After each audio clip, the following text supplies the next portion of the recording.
Good evening, everyone. Good evening.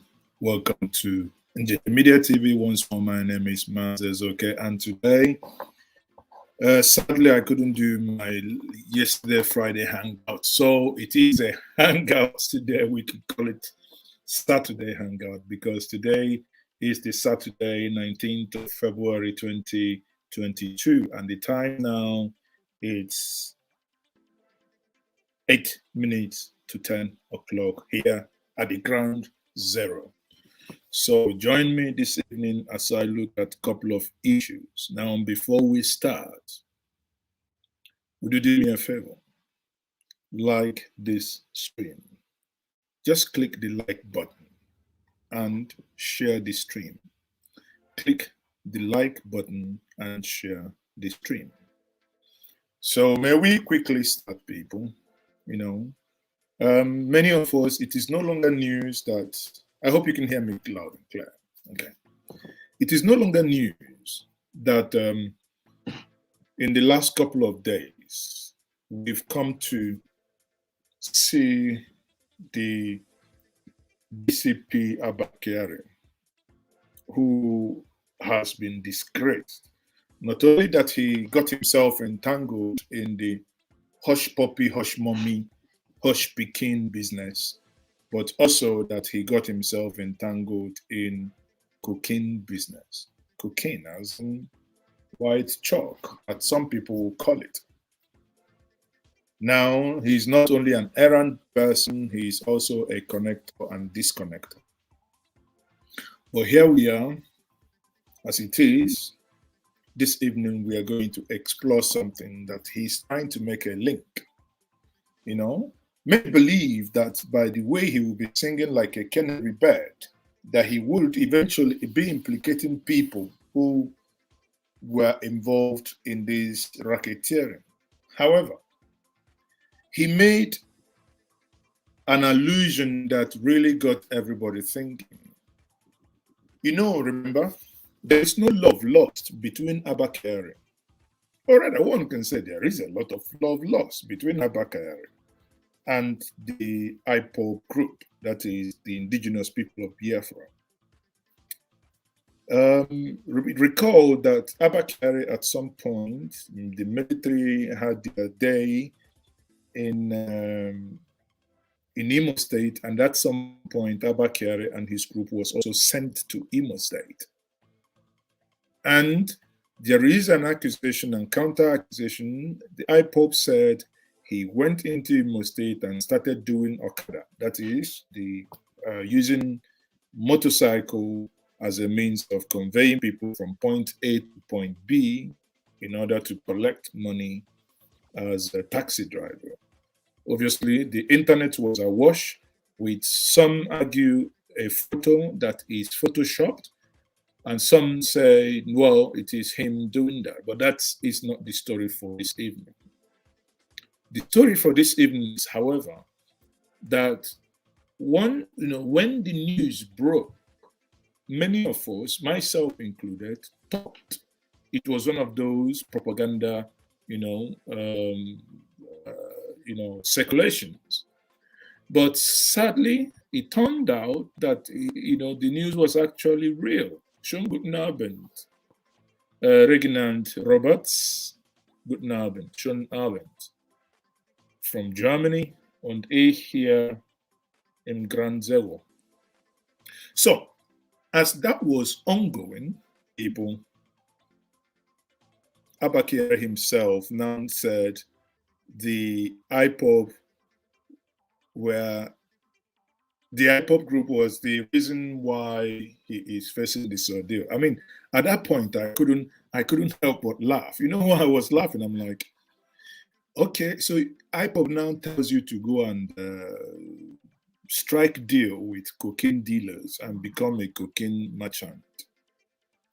At some point, I thought the man was intelligent, heading an intelligence unit, but I never knew the man is olodolized, being an olodo, I mean, that is what sometimes you just listen to these people, you eventually find out they have nothing basically upstairs to offer. But let us get to the meat of the matter this evening. Let's Police Service Commission suspended an Assistant Commissioner of Police, Sunday Ubua, and an Assistant Superintendent of Police, James Bauer, who both worked under Kyari in the intelligence response team in the Nigerian police force. The men were alleged to be involved in the current cocaine seizure and transferred to the National Drug Law Enforcement Agency. Their suspension is set to become effective Monday, February 14th. Well, in the meantime, a report by the Daily Trust quotes Abba Kyari as saying that members of the indigenous people of Biafra and the Eastern Security Network are behind his travails. The disgraced Deputy Police Commissioner reportedly made the claim when he appeared before a probe panel led by the Deputy Inspector General of Police, Joseph Ebunike, at the force headquarters in Abuja. Kyari claimed that the group orchestrated a smear campaign against him on social media because of the onslaught launched against them in the Southeast. I thought I've heard everything, but this one was quite hilarious. IPOB and the ESN orchestrated a smear campaign against you. We've heard so many other people talk about how, their issues come to the limelight. This was strange to me. This is. I mean, did IPOB tell him to hop in a car and allegedly plan a drug deal? I'm quite baffled. But what for me, the subtext there is that there's something quite sinister afoot. We all know, since we're black people, how black people are often suspects, how we're looked at with suspicion. And now this is becoming an emergent trend for Igbo people. You referred to that article recently, and I went and read it by Donu Kokwara about Igbophobia. What so have this Igbos is done? Yes, so this is a dog whistle right there. Yeah. Where do I start? If we put Abba Kyari to one side and pretend that he never said something like this, just for 1 second, then you begin to ask yourself, why is it this constant? Anyone that gets into trouble, he must find a way to bring Igbo to it. Shall we go? Let's take a count. Recall last year, the chairman of Code of Conduct Bureau, or Code of Conduct Tribunal, Dan Ladi, in the words of Asari Dokubo, he will call him Ochabari, Ochanyari, or Ochabari, or whatever it is. He went to Efa Plaza, I believe one of the plazas in Abuja, and got entangled in a, where his driver parked, and someone said to him to unpark, to repark or park properly. And eventually he got into slapping the individual. The individual in question is someone from, I believe, Plateau State, not Central, or you can say Middle Belt. That's number one. But when the thing blew out of proportion and people got interested in that case, what did he say? He forced his PA to put out a statement, and that statement, he blamed it. He said that he was being attacked by the Biafran people. You see, in this case, Biafra equals Igbo in this context. And you think you've had it all. Even the president himself, who is the commander-in-chief, a military tactician, the reason why people like myself have decided to use proudly dotted on your dot, whatever we, it's a decision. The reason why we do that is in protest, actually, that a sitting president will now, when he made reference to Igbo, in his own national, in his own conversation hosted by Arise TV, he used and referred to Igbo as dot in the circle. The same president, when in America he was making reference to people who gave him vote, obviously 97% vote, and because the people of the great people of the Igbo nation, yes, knew fake from Taiwan and knew fake from original. Ab initio. Now that everybody is crying, if you had listened to Igbo without hating them, probably none of you would be crying like this. But again, people called you names, said you put all your egg in one basket. Of course, there are times, if the other basket is as good as nothing there inside the basket, then you better put all your egg in one basket. And if the president could look at Igbo and say, refer to them in numerical terms, 5% and 97%, which is, if you add them up, it's mathematical, illogical, but again, let's not go to logic because that would then defeat the whole purpose. Now it is a criminal, Abba Kyari. What everyone has been expecting him to say is to call the names of those, it has actually come out that he's a gang leader with those transiting drugs from Brazil via Ethiopia into other airports in Nigeria, not only Enugu. But in this case, in point, it was through Enugu. Then ask yourself, if this be the case, why would an Igbo man, why would an Igbo at every point in time be a point of reference as a collective? But let's listen to the guys in the studio anyway.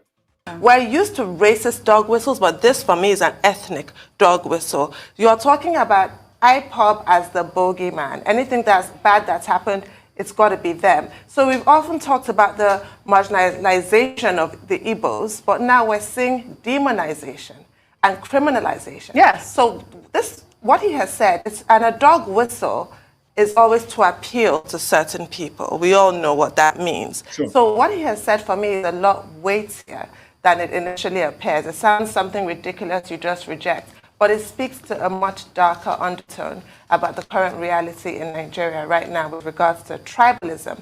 And this must not be encouraged. It must be completely rejected. People should not reach for Igbos as their convenient whipping boy. It's just really quite distasteful, quite frankly. And with regards to the officers who were suspended, I don't know, I really would urge the police to maybe have a look at their rules, because what does it to be summarily dismissed from the police force? I really want to know. Because we know that Abba Kyari was on suspension and he was still, making deals all over the place. Suspension doesn't seem to really do much, but I guess we all have to be patient that they've been suspended pending further action, which includes criminal prosecution. But I just think for the sake of the police, some people just need to be dismissed immediately from the force. Absolutely. Okay. Now, first, the DCP and the ACP who have been placed on suspension, there were 2 of the 4 other officers working under Abba Kyari who were said to have been arrested along with him 3 days ago. Now, 2 of them have been placed on suspension, and I think they've been placed on suspension by the Police Service Commission, pending the next round of investigations. Yes. Because this is in connection with the accusations, the allegations by the Nigerian Drug Law Enforcement Agency. So while the investigation and the interrogation by the police and the NDLA continues, they've placed them on suspension. But my question is, 4 persons were arrested along with them. What has happened to the other officers? Why were they also not suspended? Because 3 days ago, we were told 4 officers were arrested, at the instance of the NDLA, along with Abba Kyari. That's one. The second one has to do with the fact that the panel report that is out there, the Egbunike panel report, DIG Egbunike, resolved that Abba Kyari is guilty of using social media, and hence, on the basis of that, he will just be demoted from the position of a deputy commissioner of police to an assistant commissioner of police. Now, nobody is impressed by that. Observers, commentators see it as a slap on the wrist. Absolutely. It's beyond a slap on the wrist. Actually, everybody knew what Abba Kyari did. Not that, you know, this story that he using social media. I mean, that's for me, that's a minor issue.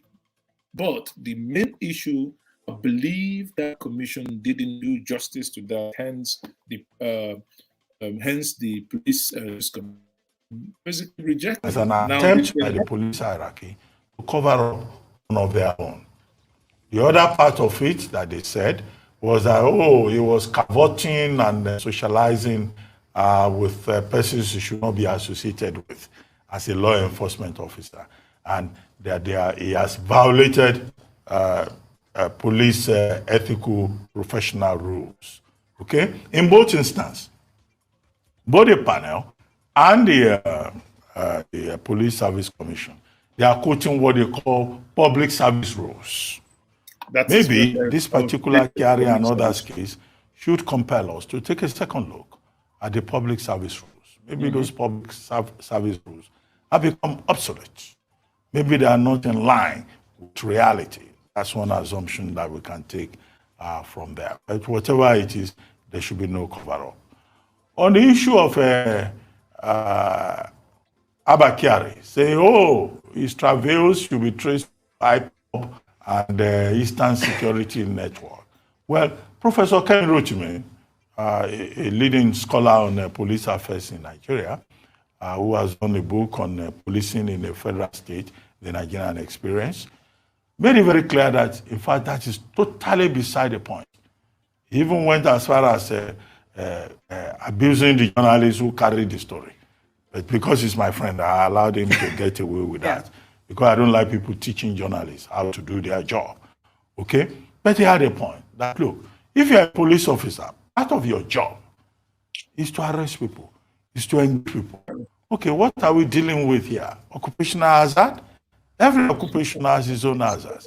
Even if it is IPOB and ESN coming after him because he was involved in combating crime and criminality in the southeastern part of the country. That is not an excuse. You cannot blame IPOB. You cannot blame ESN. And it is good that the Igbo panel were thought that that defense was very watery. I think every reasonable person out there will also think that that defense is watery. What are the questions that were asked? Did you collect money through Oshpopi and pass the money through your brother into a certain account? That's it. Up to 249 million naira. Are you a tailor for Oshpopi who has been indicted somewhere? Tailoring services, is that part of the functions of the police? Now, again, this is the same man here. This is the same man doing dancing. You know, that is the man who ought to be policing everywhere. But he's the one here, you know, sadly, if you know some of the people in the video, eventually they may call them to come and answer some questions, because I believe from the stories, if what I hear from the grapevine is anything to go by, if the information is correct, means that in the coming days you will hear names that will shock you, that you never imagined that engaged in such business. You hear. And here you have Abba Kyari, you know.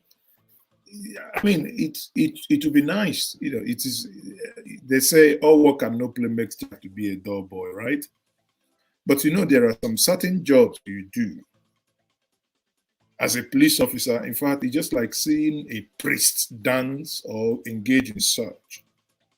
There are certain jobs that really require you to act differently. But in this case, it's not him. Rather than stick to the issue, the reason why IPOB is carrying out a campaign against me, blah, blah, blah. And also, I am happy that the right team there in the studio, that they also see through the nonsense that he tried, again, because it appears that's the only thing that unifies Nigeria. When it gets tough, just blame the Igbo. Find a way to blame them, then everybody would mutually probably agree. But I think also Nigerians are much wiser than whatever narrative he's trying to create. Nigerians are now much wiser. Let me go back and bring this. How did a high-ranking favorite of the Inspector General of Police become a part-time tailor? Super cop. A law enforcement officer. Tailor. Now going from one designer to the other to sew clothes for indicted persons. These are the questions. How did you end up in a nightclub dancing to Obamamba, or what is that? You want to bam bam? These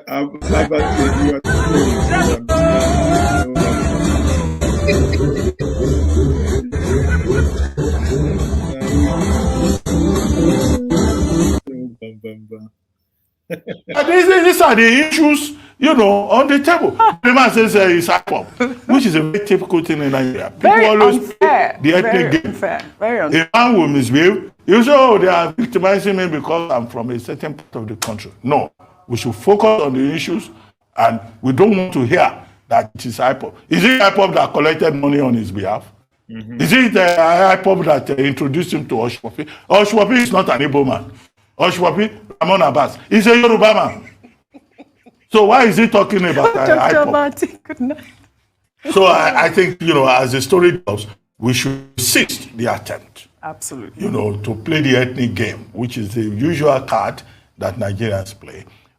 Nobody is convicting him on television. He should have his day in court. He should be treated fairly. Due process must be followed. If at the end of the day he comes out of it clean, yes, fine. That would be his right. But to come and start playing the ethnic card so early, no.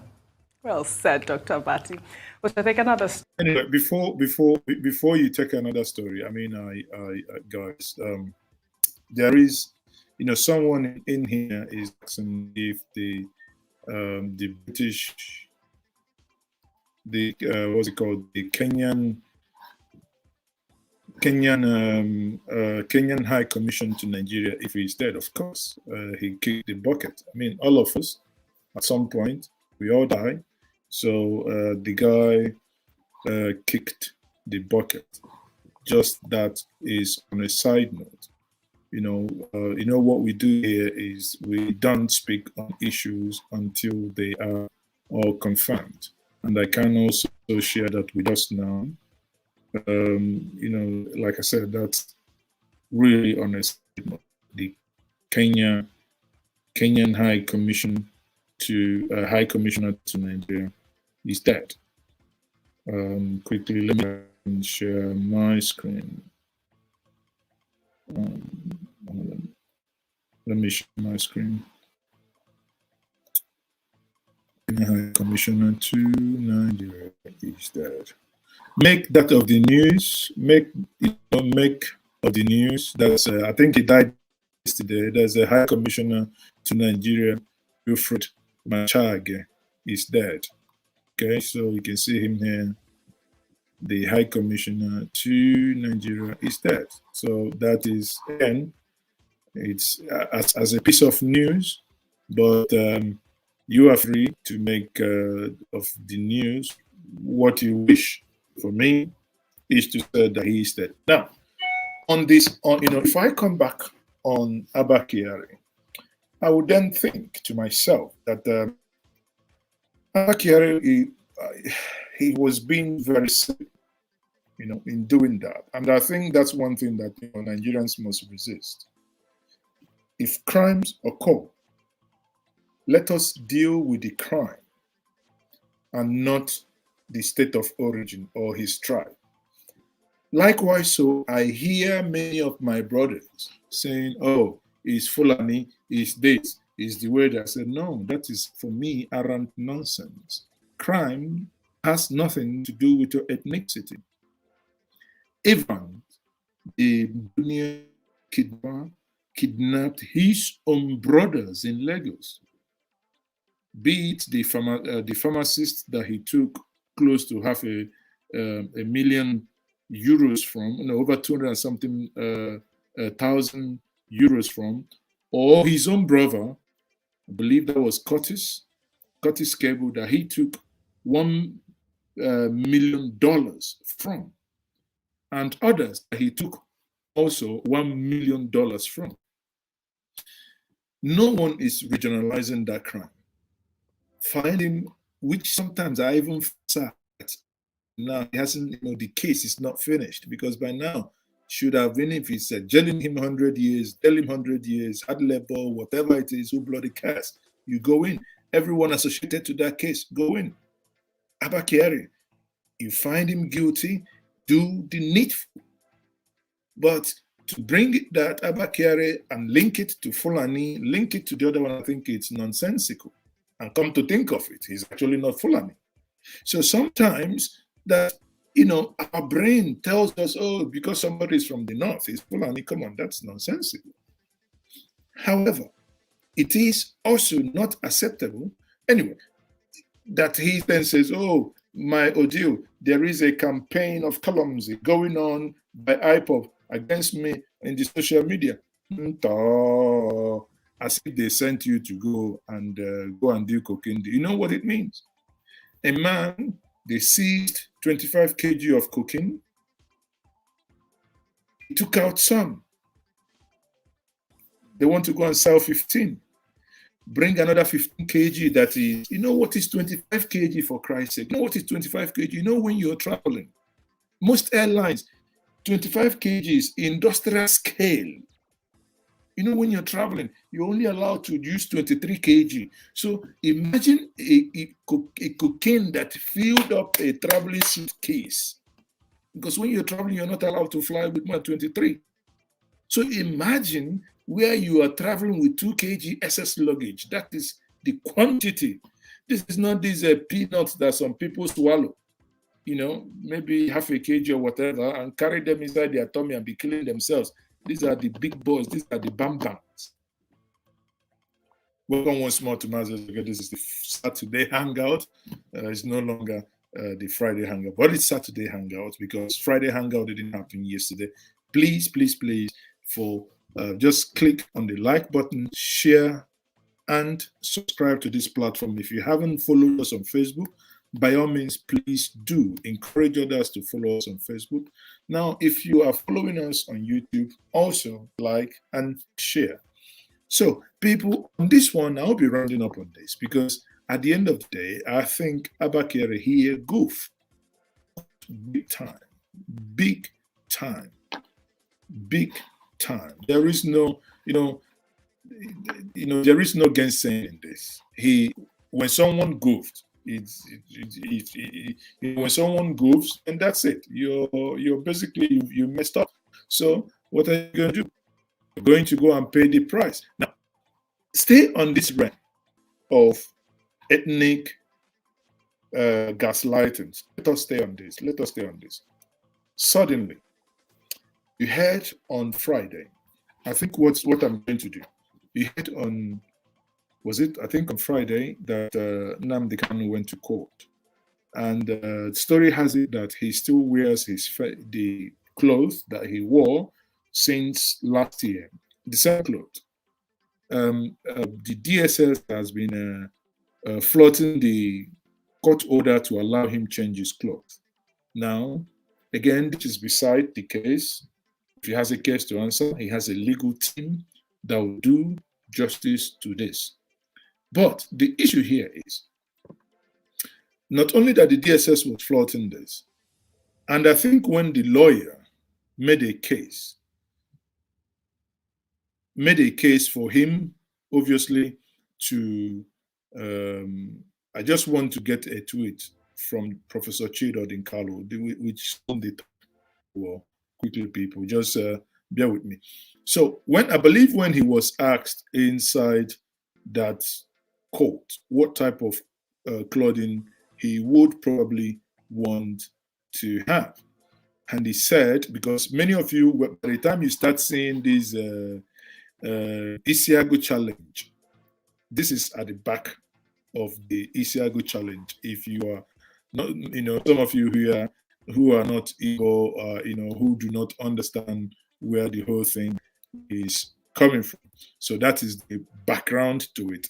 So I believe when he was asked, what then would you want to have? And he said he wants to have the clothes of his people, which is invariably the IsiAgu in question.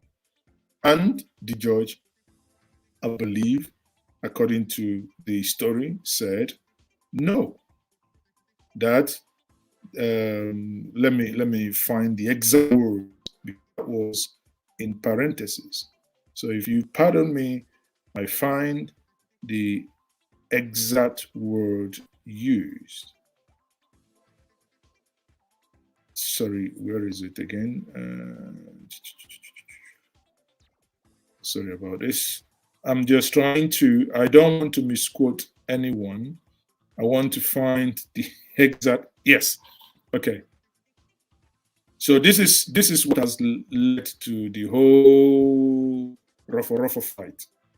And the Rofa fight, you know it. If you've been following me, you also know that this happened as well. Now we have people wanting to say, okay, if the Igbo attire called IsiAgu is what then is giving problem, then let everybody begin to wear their own IsiAgu. You can imagine. Now, according to Professor Chido Dinkalu says, this Nnamdi Kanu's trial has turned ridiculous. He says, and I quote, turning to Kanu, who was in the dock, the trial judge asked him the type of clothes he wants. I quote, Kanu, now Kanu replied, I want to wear the clothes of people, which is IsiAgu. Kanu replied. The judge says, no, you will not wear it. The judge countered. Wow. Let that sink in for a moment. You know, I have seen people argue, about this. And I ask myself, there are people saying when others have faced trial, what did they wear? Then my question to you will be, if you have not been convicted and you have not been sent to prison, where if you are sent to prison, you have prison uniform. If you have not been convicted, recall Tafa Balogun when he was facing trial. Please, can somebody remind me what he was wearing? MKO Abiola, when he was facing trial, can we please recall and remind me what he was wearing? Farouk, when he was facing trial, please can you remind me what he wore? All the Boko Haram that you captured when they were facing trial, can you please remind me what they wore? Whatever you wear is a choice.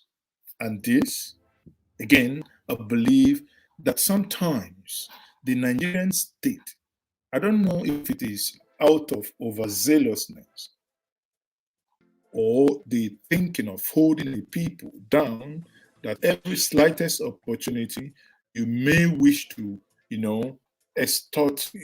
I mean, how do I say that? At every slightest opportunity, you may wish to just showcase, oh, you are in charge.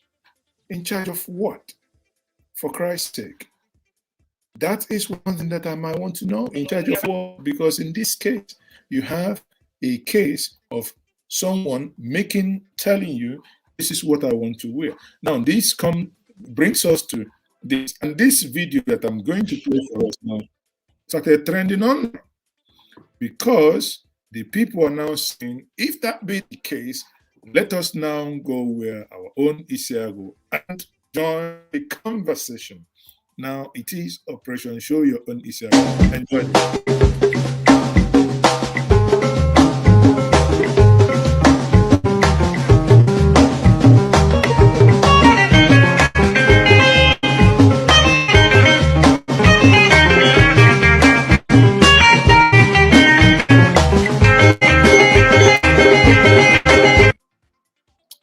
Why did you finish now? I know they'll flag the video because of copyright, but who cares at this moment? I want to enjoy the rhythm. Let me do that again.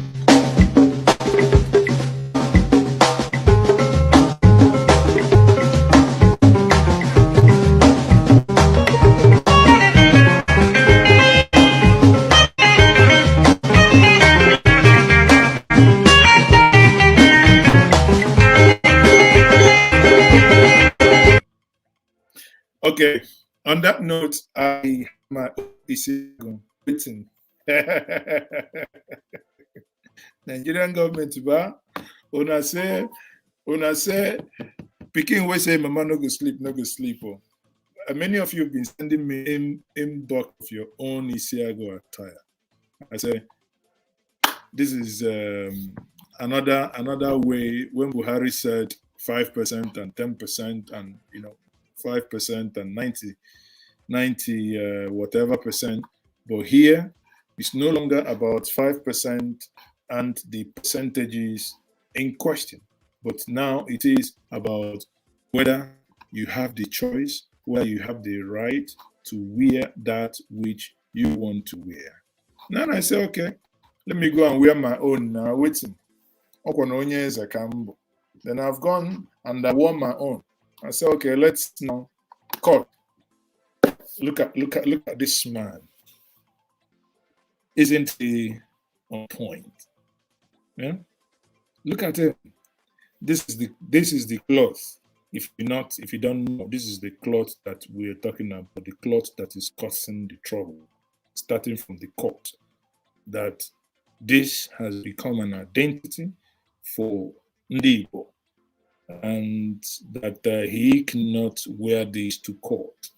So if you, up to now, you didn't understand what has been said, this is what it is.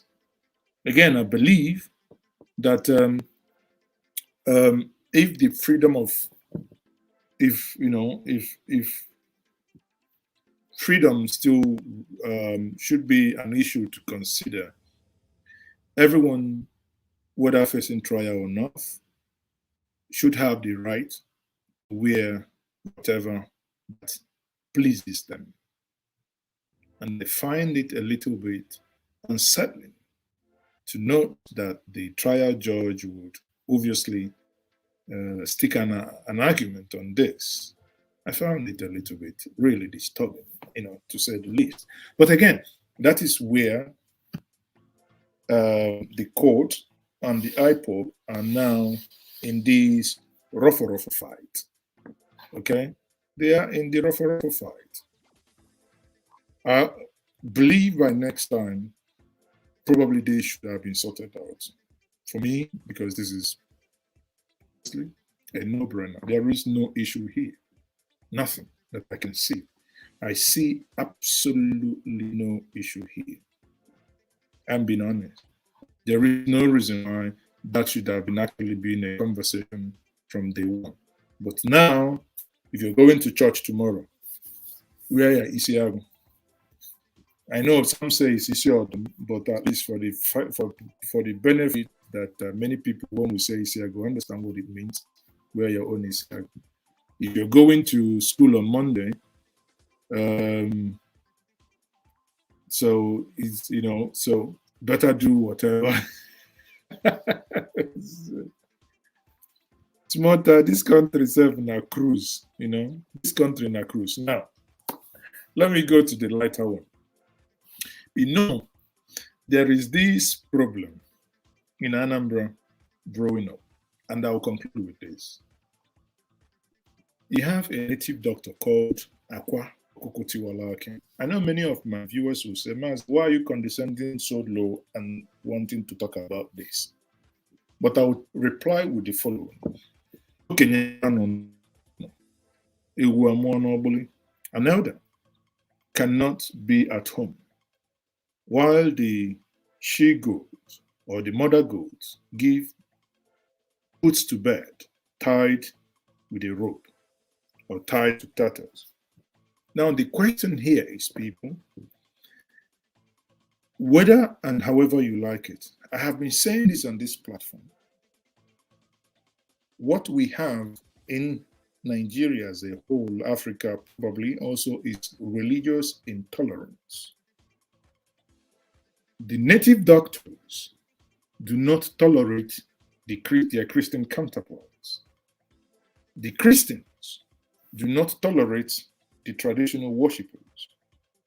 What we need is tolerance. If somebody decides that what he wants is to be killing chicken and goat and be eating it and be doing whatever, what we may have to do as a people is to regulate manner of the way this nonsense is being shared on social media is alarming. We have one in Onitsha called himself Onyeze. He gets women naked, our sisters, our daughters naked. Yeah, he would ask them to open the mouth of a ram and speak into it, that after 21 days something will happen. But afterwards, they will turn the ram upside down, and obviously that ram will die underwater in a bid to make money. And that is a church, right? Yeah, it's a confused one. But Akwokoko, I believe there was this reverend who made video castigating Akwokoko. Akwokoko, in retaliation, made a video, cursed him to the oracle, saying he will die, this, that, yet. I was just laughing because your oracle is not jobless, waiting for who to kill for you because he made a video. Neither is the man who made a video about you.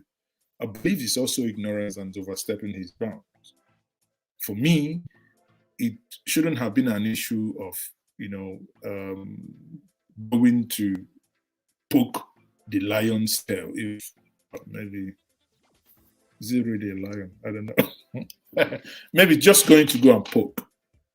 It's because of our intolerance. There is no difference between when a Boko Haramist goes to a church and puts a bomb, blows up the roof. There is no difference between the act of terrorism committed by the Boko Haramist or an Islamic fundamentalist who have done that. There is no difference between he who does that and you, a Christian, who goes to the shrine of a traditional worshiper, takes it and burns it. It's the same. Faith. They believe they can commune to their God through whatever. Do I believe in it? I will laugh it off because I don't. Would I destroy it? Why would I? What thing concern me? We must have regulations. I believe I was speaking to one senator about this. I was speaking to one of the senators 2 days ago on this. We must find a way. We would have to regulate this madness before it gets out of hand. It is not right that we will come on Facebook, and you see them killing whatever they kill, sprinkle the blood, making all these things. So, I mean, come on now. These things aren't supposed to be. If you want to do them in your own private corner, it is you, between you and your God. It doesn't concern us. But this must not be used to pollute the air. Now, after Akwaku made the video saying that this man would die within 4 days, after 4 days, the man no gree die. All of them, they look for customer who they want to eat. So do not fall victim. This is not the work. The one will go pray for you, say, if I pray for you, I cast them, you become rich. Not job. You always say you go kill chicken, kill whatever, you become rich. Not job. What pays? Hard job, hard work, consistent, dedication. You get there. Look at the world 100 richest people on earth. Any of them commit any juju, anything, look for a solution to solve.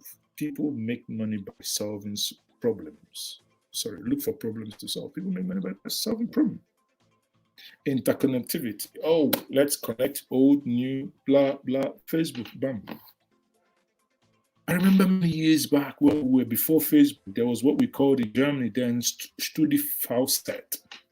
That is a version of Facebook went for university because some of us moved from cities to city. Like myself, I started in Kiel, I moved to Bremen. So it's sometimes to connect with those you didn't, you've left behind. We used student Verzeichnis. I think that's what they call it, but it's called Studienverzeichnis. Exactly like Facebook. Tested then. I think that was when Facebook was still testing it in own university then. So eventually, you see where Facebook is today.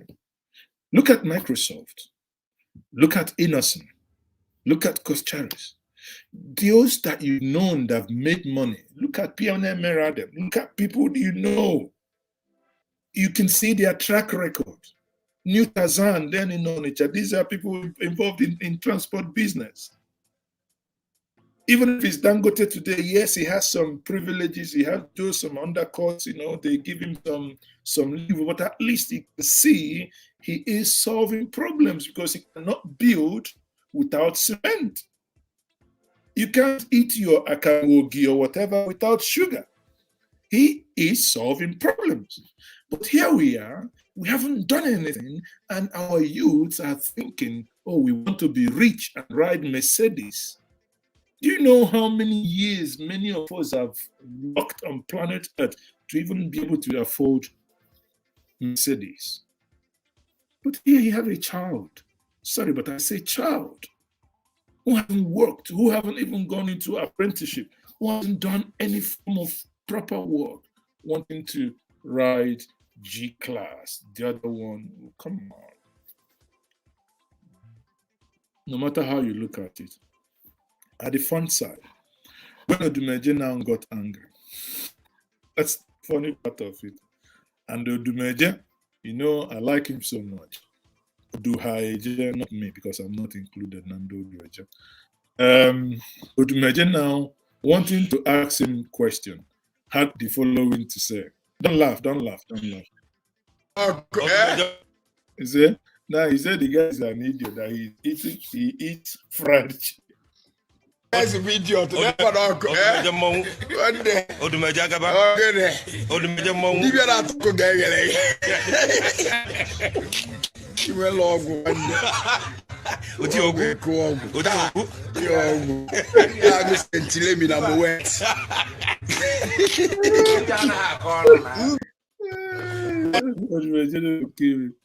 Odumeje said, why would you shouldn't take him serious as a native doctor because he drinks Centenary. For some reason, Centenary is sounding like Centenary. He said he drinks Centenary and drinks Moet, eating fried chicken. Was this because he's a native doctor, he should be eating roasted chicken? Yeah. So, and the guy this evening, this is so funny. For me personally, I don't know about you. The guy this evening made a video. Somebody forwarded it to me, but I think I can't find it now. Somebody forwarded the video to me saying, see this guy, he's calling Odumeje name. He said Odumeje is fake. He said the other one is the other one. And I looked at it and said, now wow, people. Where are we headed to? Where are we indeed headed to? Because the whole thing is really, I must tell you, is indeed funny. It's indeed funny. Honestly. If I get, let me see if I can find the other. When Odumeje was actually questioning him and asking him, how on earth does he think that anyone would take him serious? Regarding what he does, right? And I said to myself, well, however you guys take it, but I take it as a joke, but I believe you guys should also take it as a joke, and you need to stop. Please, this needs to stop, because there is no way we are helping ourselves with this level of, be that as it may. One thing we have to know as people is that while personally I find it funny, because I know in my mind, they are all catching crews. Don't take any of them serious, and I mean it. They are all catching crews. Do not fall for their trap. None of them. Be it the Christian one, be it the traditional one, forget. None of them can really make you, the type of wealth probably that they promise you that they're going to do. Either way, he who has ear, let him hear. For me, it's a case of judgment. But now this is where the Major said something that really got me cracking. Native doctor that don't have any power, that don't have even face sick. It says the native doctor don't have face that don't have even Panadol. Then you are claiming you give pastor power. You are giving pastors power. You are an idiot to say that nonsense from your mouth.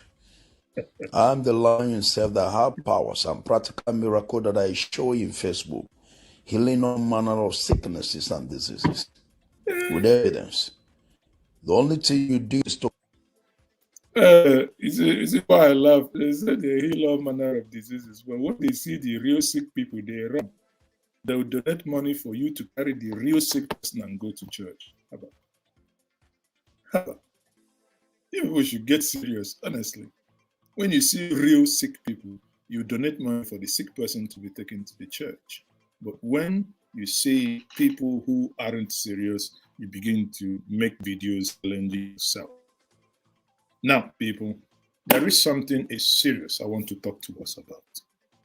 And that is, I would still do a video on this. I've talked about it briefly, but I would still do a video on this. I will use the opportunity here to register my disgust at something I saw at the Enugu International Airport. I can't be an international airport anymore. When you fly into Nigeria now, or when you fly out of Nigeria, you are asked to come and clear the DSS. I find that act worrying. The reason why I find it worrying is I have been using airports in Nigeria. I'm a global flyer. I'm a frequent flyer. I move across the globe. I have never seen in Nigeria, be it flying from Port Harcourt, Lagos, Abuja. I have never seen where someone is asked to come and clear DSS. I thought it was a joke the first time, but the second time I got prepared. I said I must catch and I must capture this in video. And I did. I did capture them in video when they were telling me to move, and you can see that there, to move and go into the DSS. Watch out for that video, because again, I believe this is very wrong. I used the opportunity and go on those who are in authority to know if everyone must clear DSS flying into Nigeria. I have no issue with that, but it should be applicable to all ports of entry. Anything less than that should, from my humble opinion, be considered a premeditated attempt to subjugate the people using their Canabium International Airport to undue hardship. If you decide it's going to be a policy for Nigeria, so be it. But if not, please, that must stop. On that note, I say thank you very much for joining me this evening. I am still Master, and this is Njenje TV. Join me 6 o'clock Nigerian time tomorrow, 6 p.m. I will be having a one-on-one conversation in our series, the State of the Nation series. I'll be having a conversation tomorrow, and you can also listen to that conversation if you're on Twitter Space. If you can go to @MazesOK Twitter handle, you can follow me @MazesOK. Maaziezoke. I'll be speaking to Professor Kinsley Moralu tomorrow. And after that, after my conversation with Professor Kinsley Moralu, the week after this, that is the Sunday, the 27th, the last Sunday in February, I will have the privilege of speaking to my good friend and brother, Chief Dr. Dele Mamadou, the publisher and CEO of Ovation International. The week after, the first week in March, I will be speaking to Professor Femi Olufemilade. Therefore, it is indeed a packed week. I am still struggling to find when, in March, I can guarantee you that I will be having Dr. Chris Mwaweze and Pius Anyim Pius on this platform. We must keep having this conversation. If you do have questions that you wish that I ask these guests, you can join in this meeting and ask the question yourself. But if you wish that I do ask that question myself, kindly inbox me at Maaziezoke, or you can send me an email at maaziezoke@gmail.com or njenjemedia@gmail.com. Whichever way you wish to do that, I will pick up your email and I will endeavor to ask your question. I believe, and I'm a firm believer in conversations as opposed to war. Let us jaw, because in conversations, we might begin to understand each other's better. Rather than every time when some of us say, take action. And I laugh because some of us actually, and most of us do not know that conversation, when you have conversation, deep conversation, that you're actually engaging in an action. Action is not only when you hurt one another. On that note, I will say thank you very much once more for being part of this conversation this evening. And I am still Maaziezoke, and this is still Njenje Media TV. And say good night and have a wonderful, restful evening. Bye for now. Come